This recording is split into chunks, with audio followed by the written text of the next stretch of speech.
واقعہ شاید بتایا ہے کہ نہیں کہ ایک اہل سنت کی خاتون زاہدان کی رہنے والی، اس کا بچہ گونگا تھا.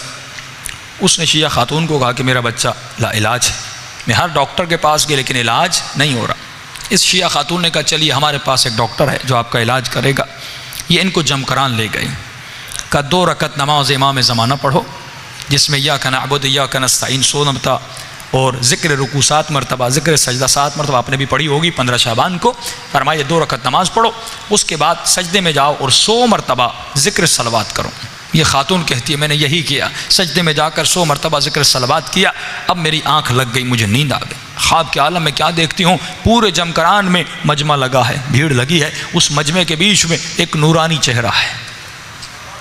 میں سمجھ گئی یہ وہی ہے جو میرا مسئلہ حل کرے گا، یہ وہی ہے جو میری مشکل کو حل کرے گا. لیکن میں بات کرنا چاہتی تھی، جیسے میری زبان پر تالے لگ گئے. میں بات کرنا چاہتی تھی لیکن پورا وجود میرا کانپ رہا تھا، کیسے بات کروں. ایک عجیب ہیبت میرے وجود پہ طاری ہو گئی. ایک مرتبہ اس شخص نے مڑ کر دیکھا کہ چہرہ چاند کی طرح چمک رہا تھا. انہوں نے کہا خاتون اپنے بیٹے کی شفا کے لیے آئی ہو؟ میں نے کہا مولا شفا کے لیے آئی ہوں. کہ تم نے نماز پڑھی؟ میں نے کہا مولا نماز پڑھی. کہ دوبارہ نماز پڑھو. کیا کرو؟ دوبارہ نماز پڑھو. میں نے کہا مولا ایک دفعہ پڑھی. کہ دوبارہ پڑھو. کہ جیسے میری آنکھ کھلی میں نے وضو کیا، 2 رکعت نماز پڑھی، اب سجدے میں گئی. اس کا فلسفہ سمجھیے. فرمایا جب پہلے نماز پڑھی تھی تو شک تھا، ہماری دعائیں کیوں نہیں قبول ہوتی؟ ہم کربلا جاتے ہیں، شک میں دعا کرتے ہیں. دعا کرنے کے اپنے آداب ہیں. اگر مجھے وقت ملا اگلی مجلسوں میں آداب دعا بتاؤں. میں اس کو شک تھا. امام نے کہا دوبارہ نماز پڑھ.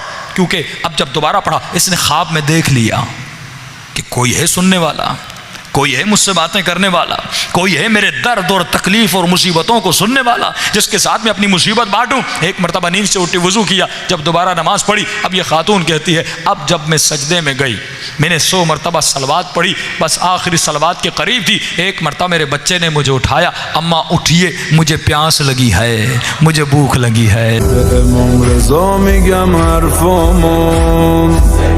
آخه بهتر میدونه دردامو